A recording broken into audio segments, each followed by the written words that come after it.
Langit is still a planet where all of us who have gone through the ascension and transformation from image to image became the transfiguration and became the glorification will be going there in no time at all. O yun, sa akin, doon dito ako. Pag naidlip ako, doon ako pupunta. Now, hindi ka na maidlip. Punta ka na doon, diretso. Wow! That is glorification.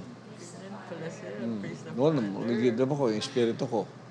Oh, because my body is still very heavy at the time. Di ba? But now, the body, And the spirit. the physical, totally cooperates with the spirit. Kasi mag-aana siya, hihilain na siya, hihigupin. O, yung composition, yung molecular and atmospheric, atomic composition ng katawan natin will become like the spiritual. Di ba yung tubig, pag binabukal mo, Yes. it will have a transformation into a steam, magiging magaan siya. But that is still water. Pag dumikit yan sa wall, tubig pa rin yan. Vapor. But it floats. So, the molecular and atomic composition just changes itself into something. So, your molecular composition, which is now the physical, cannot go through Yes. the molecular and atomic composition of that wall. Yes. Yes. But when your spirit can go beyond that without passing through there.